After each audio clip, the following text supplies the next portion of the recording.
Hey guys, thanks for joining me for another Dissidia Final Fantasy Opera Omnia video. It is that time of the month again. We are nearing the end of October, so it's a good time to put out my BT token guide for November. If you're new to these videos, every month I do a BT token guide. For those of you that have 50 BT tokens and you're looking to spend them this month, I kind of overview the current characters that will be coming out that month. I talk about a few of the more recent characters or just overall characters that are worth getting if you have the rest of their kits. Also, if you're a new player, like brand new player, I'm pretty sure they give you like an LD token, so even if you're fresh, you could grab any of these characters, pretty much full kits, to get yourself started, right? So what we're going to do is we're going to start with the new characters kind of coming out, or there'll be new and returning BT characters, but I like to talk about characters who will have banners active during the month, because the idea is if you're getting a BT for somebody, you want to have the rest of their kit. You don't want just a character with BT alone. You want to have the rest of their kit. If you're new to the game and you don't understand what all this means, you want to have all the character weapons. And so I do have a video or a guide on how to max out characters that kind of talks about that. But there's a lot of weapons a character needs to be maxed out. So you want to get everything before you do that. So if you're not sure how to do that, watch my video on how to max out characters. I might link that at the end here just because I mentioned it in the video, right? So I'm going to start by talking about who's coming out in November, what banners should be active, and talk about which characters I would recommend out of that. And then I'll also talk about at the end some characters that have already been released that are just like top tier meta characters that are worth using your BT token on. The other thing I should clarify, in one of my videos, or I think in last month's version of this, I had mentioned that, BT tokens expire, and that's why people want to know what they want to spend them on, and somebody was confused on that. And I guess the wording that I use is kind of misleading a little bit. The BT tokens themselves, for those of you that aren't familiar with it, the tokens themselves don't actually expire, but what happens is you're at a cap of 50 tokens that you can hold. So what happens is when you hit this cap of 50, those 50 tokens never expire. You can hold those as long as you want, but the thing is as you earn more tokens, they then go to your inbox because you can't hold them. Tokens in your inbox do expire. I believe from the time they hit your inbox, you have like 90 days or something to use them, so you get a lot of time. But a lot of times when people hit 50, they kind of want to know, what can I buy with it? What should I use? So that's really what this video is about. So let's go ahead and start. First, we'll start with the new character that comes out in November, which is Minwu. Now, obviously, Minwu isn't in game, so I'm using my boy Vivi here as a placeholder. So just ignore Vivi there. Don't get freaked out. Vivi's not getting his BT yet. But we're going to talk about Minwu. So Minwu is actually a pretty darn good character, and Minwu fills some very interesting roles. Minwu is a holy, basically healing support character that can delete turns and has traps. So Minwu is actually a very powerful character. I have to decide. I might actually summon for Minwu because he's pretty good. So he could be a decent pick for your BT token. The big thing when we're looking at BT tokens, though, even if the character is super good, it doesn't necessarily mean you need their BT, right? So a lot of what I'm going to talk about here is how relevant is their BT to their kit. I would say for Minwu, the BT is actually pretty good for Minwu, because the big thing it does is Minwu is kind of a support character with all the healing, and then Minwu's got some auras, right? Basically, the BT effect makes some of the auras better or adds more auras, but the big thing is Minwu has a trap mechanic, and it's going to make it so the traps trigger twice instead of once per turn. So that's actually pretty nasty, and that can help do really nasty damage during a force time, right? So that's Minwu, so that's an option. Then we have Locke. I love Locke. Locke is one of my favorite characters. Now, he is a returning BT, so he's not going to be as maybe impactful. Typically, like the new BTs are a lot more impactful because the game really wants to sell you those. But Locke, just specifically looking at his BT actually has some crazy effects. Basically, Locke, when you have his BT going, it gives defense ignore to the whole party. Now, back when Locke initially came out, that was huge. That was really important. In today's game, defense ignore actually isn't that important. Like, our characters are powerful enough that, the enemies, their defense isn't crazy high enough that we can't get over it. So, unfortunately, the defense ignore isn't nearly as important. But the other thing Locke does that's pretty cool is he makes it so you can't be broken when the BT effect is up. And then also if you take damage, as long as if you go below 50%, you'll automatically get healed up to 50%. And then he has other types of healing in his kit. So Locke is a very good character, and his damage definitely improves here. Now, as your main DPS, I think other characters are still better as main DPS, but Locke does have a lot of utility. So I still think Locke is a good character, right? He just might not be my top pick. Then we have our boy Kefka here. Kefka should be returning in the month of November. Kefka is all about debuffing, and basically his BT just basically makes it so that you do more damage against debuffed enemies and really helps his debuff potencies. That's really about it. I would say Kefka's BT is super not important for his kit. Like, you can run him just fine without it. I would say I would for sure probably not use my BT tokens on Kefka, unless for some reason you just have a ton of BTs and Kefka's one of the few you don't, then sure, just grab a BT you don't have. That's always fine, right? But Kefka, I'd say, definitely would be one of the more underwhelming BTs in this batch, right? Let's go to the next batch. So next, we've got Zidane, and then Celis is getting a new BT, and then Vaughn. So Vaughn and Zidane are returning BTs. Zidane is a very cool character. You can see I've got mine green-blue, so I like Zidane. He was actually my very first green character. I think he was the first character that you could green, so of course I did it. But it's been a hot minute since Zidane has been relevant in the game, so it's kind of nice to see him potentially come back here and be pretty good. I mean, he does have his C90, so he had come back there a little bit, but I just haven't used him much. The thing with Zidane is he's a super utility character. He does a ton of things, but isn't the best at any of them, but does a lot. So he's a great jack-of-all-trades character.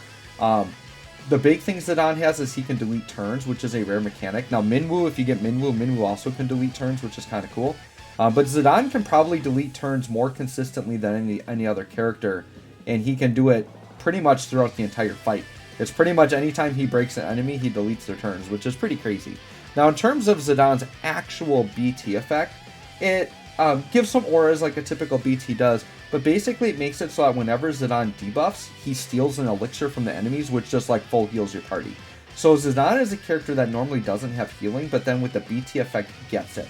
And this stealing elixir, it's a huge HP heal, and it's also a brave gain. So when his BT effect is going, like, it's actually pretty good. It's a pretty good BT effect. Zidane, I still wouldn't say would be one of your top picks this month to get. If you don't have him, though, he is a very fun BT to have, right? I'll go to Vaughn next and then talk about Celis, because Celis is a little bit more impactful, right? Vaughn, his big thing is he's a kind of like a single target damage machine. The problem with Vaughn, and Vaughn's going to come back with an FR, so Vaughn's getting a fairly nice rework here, and Vaughn's going to be looking pretty good, right? The thing is there's already a character in the game that fills his role very well, which is Tifa. So if you've already invested in Tifa, you probably don't need Zidane. The big difference between Tifa and Zidane is Tifa's physical damage, Zidane is magic damage. The one thing Zidane actually has going against him, though, is he does elemental damage, but he does, like, I think 3 to 4 different elements in his kit. So elemental lockouts can really hurt this guy.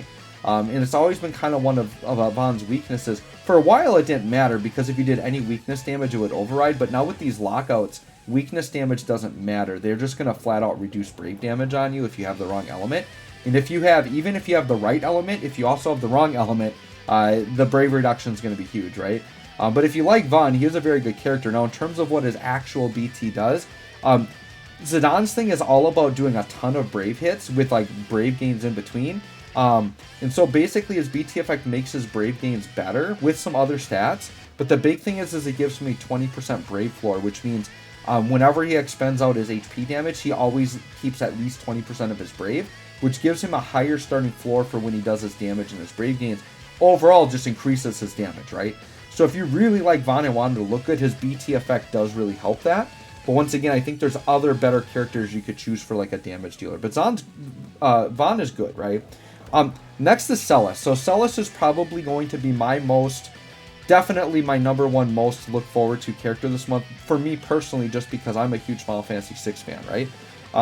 In terms of meta relevancy, yeah, there's other characters that are more meta relevant. But for me, just being a fan of the character, Celis is my most hyped character this month.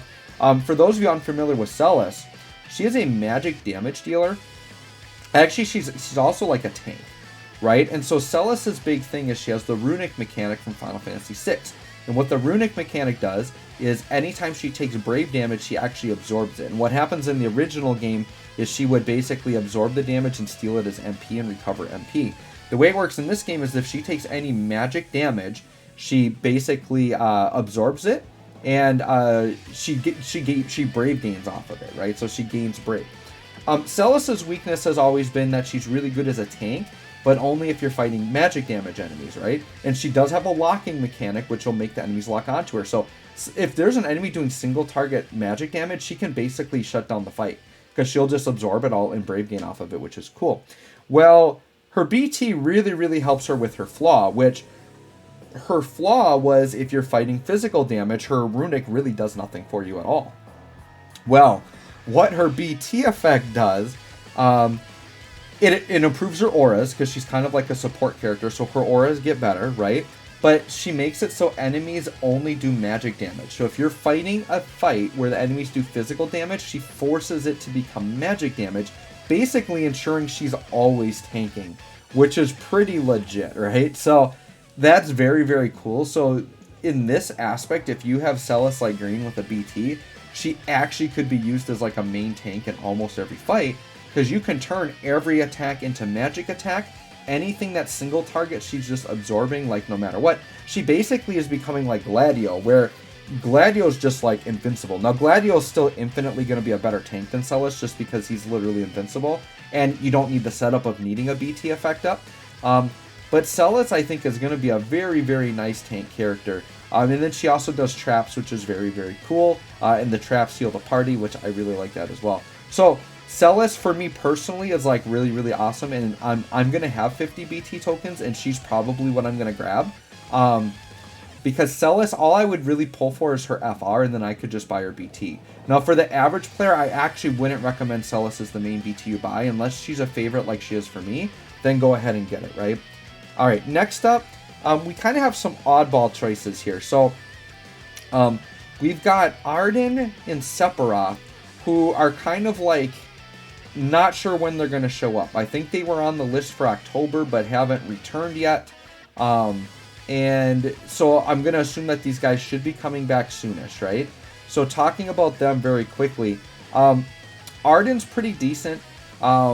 He's like, he very much plays like Noctis in a way where he gets like a lot of follow-ups. He kind of has like the warp situation. His big thing though is with his LD. Or actually, I don't even think it's from his LD. Actually, I do think it's from his LD. But his LD has an effect where basically he can't die, and he becomes immortal, which is kind of cool, right? Very, very cool thing there. And his BT just makes him look a little bit better, but Arden definitely wouldn't be the BT I would grab. Arden's not a bad character by any means, but there are a lot better like BT effects out there that you can get, right? Sephiroth, on the other hand, I've always said this about Sephiroth, he just has a very cool BT effect, which you can see I've got it green here. But his BT effect is very abusable with several characters, the main one being Ida. But he basically makes it after each enemy turn, it reduces their Brave to 1 no matter what. And if they're broken, they just get unbroken and go to 1 Brave.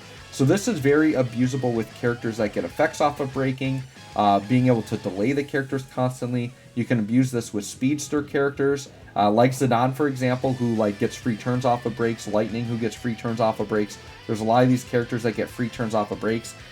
You can do some crazy shenanigans. It combos very well with the Vanille E-Sphere, because anytime you break, you delete one of their buffs, which can be kind of crazy. So I've always loved Sephiroth's BT effect. So if you really like the idea of having that BT effect at your disposal, it's definitely a decent one you could pick up, right? And then we have Sid Reigns coming up. Now, Sid Reigns is actually slated for like early December, but he could possibly show up at the end of November. The other thing to keep in mind, guys, when the holidays come around, this is going to be around Thanksgiving, and then we're going to be rolling into Christmas and then Black Friday. I would expect there to be some surprise this month, whether it be November or December. There's going to be stuff to shake things up. So there definitely could be characters showing up that I'm not talking about. There could be time-traveling characters. There could be a global first at some point. You just never know. But this is based off of JP timeline, right, and what's going around there. Sid Reigns is really like a launch-based character, and he's very, very good at what he does with launching. He's very abusable that way. His BT effect is just going to make him a lot better at what he's doing with launching and all of that, right? Sid Reigns is something you could look at, like if you're looking to spend it later in the month, or maybe the characters you're looking at, you get really lucky and get them. So he's definitely like a decent choice you could pick up, right? So those are kind of like all of the newish characters, or characters who should have banners coming up at the time you're watching this video, or in the future from that, right? Within the next month. Next, I'm going to talk about current or like very recently released characters that are kind of meta defining. And the 3 that I'm looking at here are like Luna Freya, Rinoa, and Tifa, right? Now, Luna Freya is just, I think, hands down the best support unit in the game. The thing with Luna Freya is her BT effect isn't like super necessary. It is nice. Basically, she has a heavy prayer and a quick prayer, which are 2 of the best buffs in the game. And her BT effect makes it so that they're 4-turn buffs instead of 3 turns, which is pretty good. But Luna Freya is still busted without it, right? So only grab the BT for Luna Freya if you like are completionist and you just want to have her fully done and make her look a little bit better. But it's not totally necessary, but she is like a meta character right now, right? So I wanted to throw that out. Now, Tifa and Rinoa are right now, at the time of this recording, the 2 best DPS characters in the game. Rinoa is an AoE magic DPS. Tifa is a single target physical damage DPS. And the thing with these 2 characters is their BT effects are actually very important for making them look their best. Tifa's BT effect actually gives her 2 follow-ups after every attack, which makes her damage absolutely insane. And Rinoa is probably the single, like out of all the characters I've talked about, Rinoa's is the single most important BT to her kit because it actually enables her strongest attack, which makes her really busted, her Ultima Angel Wing attack. So, if you're going to choose out of all of these characters and you want to grab one of these DPS, like Rinoa is probably the single most important one to grab if you're going to build her, right? Now, the thing you need to keep in mind is you have to have their full kits. Now, at the time this video is going up, I believe Rinoa's banners are still live. So if you decide you want to maybe use your tokens on Rinoa, you could start pulling for her kit now. And if you don't get the BT, you could use your tokens on that. Or if you're like a brand new player, and let's say you want Rinoa or Tifa and their banners aren't up, I do believe new players get 1 LD token, so you could pick up their LD. And then through using, power tokens, which I think they give you some of those as a new player as well, you could buy their 15, 35, and they might even give you enough to buy an EX. So all the other weapons are buyable with tokens. And if you don't have them right off the bat, you can earn them slowly throughout the game.